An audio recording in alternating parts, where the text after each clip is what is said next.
సార్వత్రిక ఎన్నికల్లో చిత్తుగా ఓడిపోయిన తరువాత వైసీపీ అధినేత జగన్మోహన్ రెడ్డి ఆంధ్రప్రదేశ్లో ఉండాలంటే ఇబ్బంది పడుతున్నాడని, తెలంగాణకి వద్దామంటే ఇక్కడ రేవంత్ రెడ్డి సర్కారు కొలువుదీరినటువంటి నేపథ్యంలో ఇక్కడ కూడా ఇబ్బందులు ఎదుర్కొనే పరిస్థితులు ఉంటాయేమో అని భావించి జగన్మోహన్ రెడ్డి ఇక బెంగళూరులో ఉండబోతున్నారని, 10 సంవత్సరాల తరువాత అందుకే యలహంక ప్యాలెస్కి జగన్మోహన్ రెడ్డి భారతిరెడ్డి వెళ్ళారు అంటూ రకరకాలుగా కొన్ని వార్తలు వస్తున్నటువంటి నేపథ్యంలో వీటి మీద మనం విశ్లేషణ చేసుకునేటువంటి ప్రయత్నం చేద్దాం. ప్రస్తుతం మనతో పాటు ఉన్నారు ప్రముఖ రాజకీయ విశ్లేషకులు, ప్రముఖ సీనియర్ జర్నలిస్ట్ దుర్గా వడ్లగాని గారు. వారితో మాట్లాడదాం.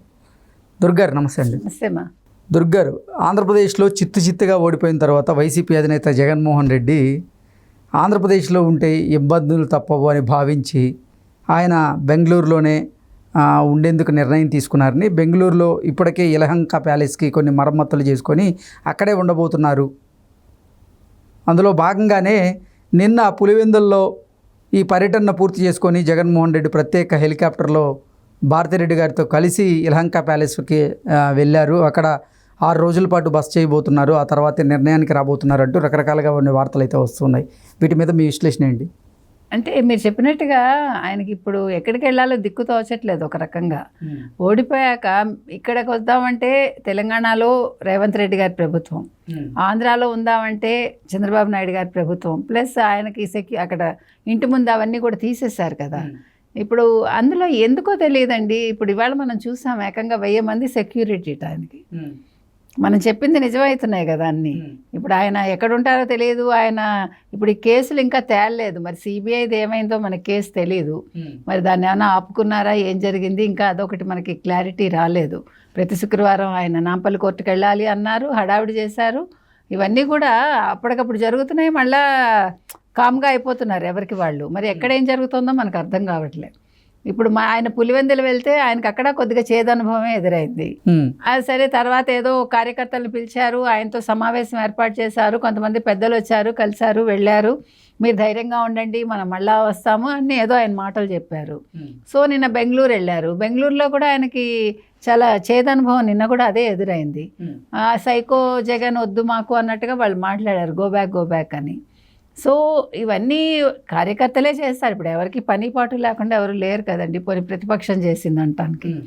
సో ఇప్పుడు ఆయన నెక్స్ట్ ఏంటి ఆయనది? ఇప్పుడు భారతీయ ఆయన మీరు చెప్పినట్టుగా హెలికాప్టర్లు, ప్రత్యేక హెలికాప్టర్లో వెళ్ళి అక్కడే దిగారు. అంటే ఓడిపోయినా కూడా ఆయన దర్జాలకు ఏమీ లోటు రావట్లేదు. ఇంతంత ప్యాలెస్లు, మీరు యలహంక ప్యాలెస్ చూసారో లేదో, అంటే బయట నుంచే చూడటం అనుకోండి, మనందరం కూడా ఎంత విశాలంగా ఏంటండి ఒక మనిషి అసలు. ఒక ముఖ్యమంత్రి స్థాయి అయినా కూడా నిన్నటి వరకు, ఇవాళ మాజీ ముఖ్యమంత్రి అనుకోండి, బట్ ఎట్లా సంపాదిస్తున్నారు ఇన్ని ప్యాలెస్లు, ఇంత దర్జా? ఆశ్చర్యం వేస్తుంది చూస్తుంటే మనకి. అంటే అవినీతి చేయొచ్చు కానీ ఇట్లా చేస్తారు అవినీతి అంటే? ఈయన నెక్స్ట్ ఫ్యూచర్ ఏంటి అనేది ఇప్పుడు అక్కడ క్వశ్చన్ మార్క్గా ఉంది మనకి. అసలు జగన్మోహన్ రెడ్డి ఎక్కడ ఉండబోతున్నాడు అంటే, ఆంధ్రప్రదేశ్లో ఉండే అవకాశం ఉందా, లేదంటే తెలంగాణలో ఉన్నటువంటి హైదరాబాద్లో ఉన్న లోటస్ పాండ్లో ఉండే అవకాశం ఉందా, లేదంటే మనం ఇప్పటివరకు మాట్లాడుకున్నట్లుగా బెంగళూరులో ఉన్నటువంటి యలహంక ప్యాలెస్లో ఆయన ఉండే అవకాశం ఉందా? ఎక్కడి నుంచి రాజకీయం చేయబోతున్నాడు రాను రోజుల్లో అంటే ఏం చెప్తారు? కష్టం అండి. ఇంకొక ఆయన 6 రోజులు అక్కడ ఉంటారట. ఇంకా హీజ్ ఎట్ టు అంటే ఇంకా నిర్ణయం తీసుకోవాలి ఆయన. ఇప్పుడు నిర్ణయం తీసుకోవాలంటే ఆ కేసుల పరిస్థితి ఏంటో తేలాలి.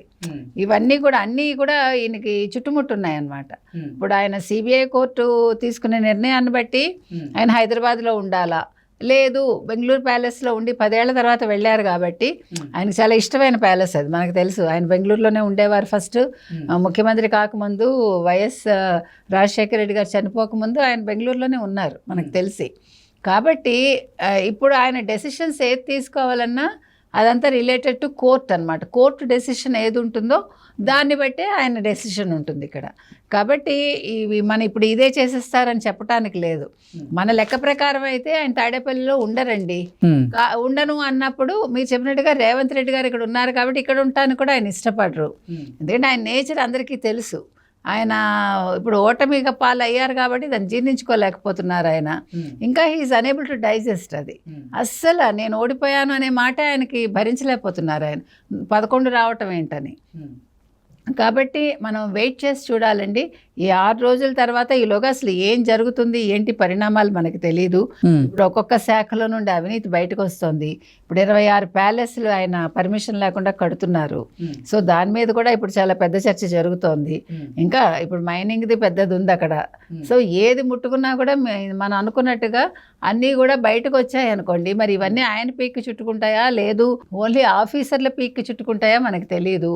మరి సంతకాలు ఎవరు పెట్టారో ఆయన తప్పించుకుంటారా, ఇవన్నీ కూడా. అంటే ఇక్కడ ఈ కేసులే కాకుండా ఈ కొత్త కేసులు ఎన్ని వస్తాయో, అవి ఎక్కడ వాటి మీద విచారణ జరుగుతుందో, ఇవంతా కూడా ఒక్క రోజులో తేలే విషయాలు ఏవి కాదండి.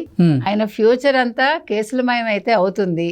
మరి లేదు మళ్ళీ లండన్ వెళ్ళొస్తాడు ఆయన పర్మిషన్ తీసుకుని, అది కూడా చూడాలి మనం ఇక్కడ ఉండలేక. అంటే ఇటు తాడేపల్లి కాకుండా, అటు హైదరాబాదు కాకుండా, అటు యలహంక కాకుండా, పులివెందుల్లో అయితే ఆయన ఉండలేడు. పులివెందుల్లో నిన్నంతా చేదు అనుభవం అయింది. యలహంకలో అంటే ఆయన బయటకు రాకుండా ఉంటే సేఫ్గా ఉంటారేమో, బయటకు వస్తే ప్రజలు అయితే they are not able to digest ఆయన్ని. మాకు ఇప్పటికే కొంతమంది వైసీపీ నేతలు, అలాగే వైఎస్ఆర్సీపీ అధినేత జగన్మోహన్ రెడ్డి కూడా పలు సందర్భాల్లో ఇక మేము ప్రజాక్షేత్రంలోకి వెళ్ళబోతున్నాము, అంటే పోలింగ్ రోజు జరిగినటువంటి గొడవల్లో వైసీపీ నాయకులు ఎవరైతే గాయపడిన వాళ్ళు ఉన్నారో వాళ్ళందరినీ ఓదార్చబోతున్నాడు జగన్మోహన్ రెడ్డి, ఓదార్పు యాత్ర మళ్ళీ స్టార్ట్ చేయబోతున్నాడు అంటూ కొన్ని వార్తలు వస్తున్నటువంటి నేపథ్యంలో ఇప్పుడు అసలు జగన్మోహన్ రెడ్డి ఆంధ్రప్రదేశ్లో ఉండడు, జగన్మోహన్ రెడ్డి బెంగళూరుకే పరిమితం అవుతాడంటూ మరికొన్ని వార్తలు అయితే వస్తూ ఉన్నాయి. అసలు ఏంటి వీటిల్లో ఏది కరెక్టు? రానున్న రోజుల్లో అసలు జగన్మోహన్ రెడ్డి వ్యూహం ఏంటి అంటే ఏం చెప్తారు? వ్యూహం అంటే ఆయన డిసెంబర్ వరకు అయితే ఓదార్పు యాత్రకు వెళ్ళే ఉద్దేశంలో లేనట్టుగా మనకు కనిపిస్తుందండి. మొన్న చెప్పడం కూడా వాళ్ళ అధికార వర్గాలు డిసెంబర్ నుంచి ఆయన పాదయాత్ర చేస్తారు, ఓదార్పు యాత్ర చేస్తారు అని అన్నారు. సో ఈలోగా ఈ ఉండే ఎమ్మెల్యేలు కావచ్చు, లేదు మాజీ ఎమ్మెల్యేలు కావచ్చు, మాజీ మంత్రులు కావచ్చు, వీళ్ళు మరి నియోజకవర్గాల్లో పర్యటించే అవకాశం అయితే ఉంది. ఎందుకంటే ఆయన చెప్పారు కదా, మీరు వెళ్ళండి, కార్యకర్తల్లో మనోధైర్యం నింపండి, తర్వాత ఎవరికైతే ఎవరి మీద అయితే ఇది ఇబ్బందులు ఎదురయ్యారో, అంటే ఎదుర్కొన్నారో, ఎవరినైతే ఇప్పుడు అధికార పక్షం వాళ్ళు కొట్టారని కదా వాళ్ళ ఆరోపణ, సో అలాంటి వాళ్ళని మీరు ఓదార్చండి, వాళ్ళకి కావాల్సిన సహాయం చేయండి అన్నాడు ఆయన. సో మరి వీళ్ళే వెళ్తారా నియోజకవర్గాలకి? వీళ్ళు నియోజకవర్గాలకు వెళ్తే వీళ్ళని ప్రజలు అంగీకరిస్తారా? ఎందుకంటే ఇప్పుడు ఇమీడియట్గా కనుక వెళ్తే కనుకైతే వాళ్ళకు కూడా చేదు అనుభవాలే ఎదురైతాయి. దుర్గారు, అసలు పులివెందుల పర్యటన తర్వాత జగన్మోహన్ రెడ్డి ఎందుకు బెంగళూరు వెళ్ళారు? 10 సంవత్సరాల తర్వాత ఎందుకు యలహంక ప్యాలెస్లో దిగారు? ఆయన అంటే ఏం చెప్తారు? ఆయన ఒక భ్రమలో ఉన్నారండి నిన్నటి వరకు. నేను ఓడిపోలేదు, ఈవీఎంలు ట్యాంపరింగ్ అని ఒకసారి అన్నారు.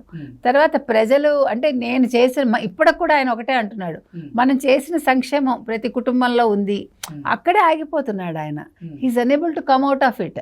అసలు ముందు ఆయన అందులోంచి, ఆ భ్రమలోంచి బయటకు వస్తే ఆయన ఒక రాజకీయ నాయకుడిలా ఆలోచిస్తారు ఆయన.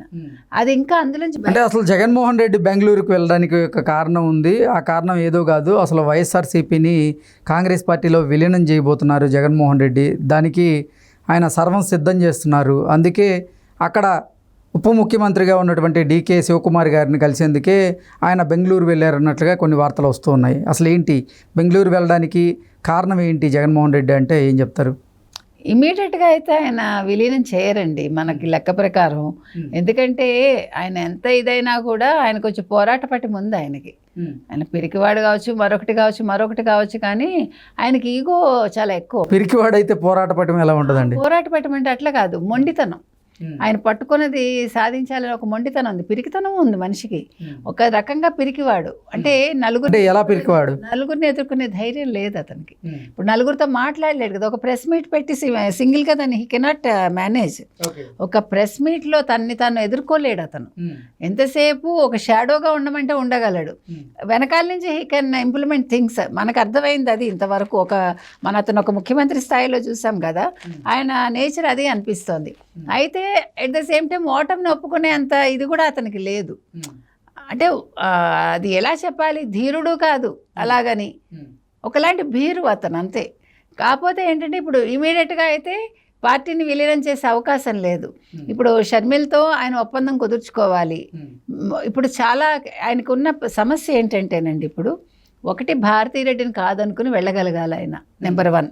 నెంబర్ 2 తల్లిని చెల్లిని కన్విన్స్ చేసుకుని వాళ్ళ మాట ప్రకారం పార్టీ విషయంలో ముందుకెళ్ళాలి. వాళ్ళ మాట ప్రకారం వెళ్ళాలంటే కాంగ్రెస్లో వైఎస్ఆర్సీపీని విలీనం చేయాలి. అందుకు భారతీరెడ్డి ఒప్పుకోవాలి కదా. లేదు సింగిల్గా పోరాడాలన్నా కూడా ఇప్పుడు మళ్ళీ గ్రాస్ రూట్ లెవెల్ నుంచి ఆయన పైకి రావాలి. ఇవన్నీ టైం టేకింగ్ పనులు. ఈలోగా కేసులు ఉన్నాయి. సో అంత కాంప్లికేటెడ్గా ఉంది. కాకపోతే శివకుమార్ తోటి మాట్లాడటం అనేది తప్పేం కాదు. మామూలుగా అతను వాళ్ళ నాన్నగారు అంతకుముందు కాంగ్రెస్లో ఉన్నారు, చెల్లెలు ఈరోజు కాంగ్రెస్లో ఉన్నారు కాబట్టి శివకుమార్తో మంతనాలు జరపచ్చు. ఇంకో పక్క గాలి జనార్దన్ రెడ్డి ఉన్నారు, ఆయన ఫ్రెండే అతనికి. సో అంటే ఫర్దర్గా ఏం చేయాలి అనే దాని మీద వాళ్ళతో కూర్చుని ఏమైనా మంతనాలు జరుపుతారా అనే సందేహం కూడా ఉంది. అందుకు కూడా యలహంకకి వెళ్ళి ఉండొచ్చు. ఓకే అండి, థ్యాంక్ యూ సో మచ్.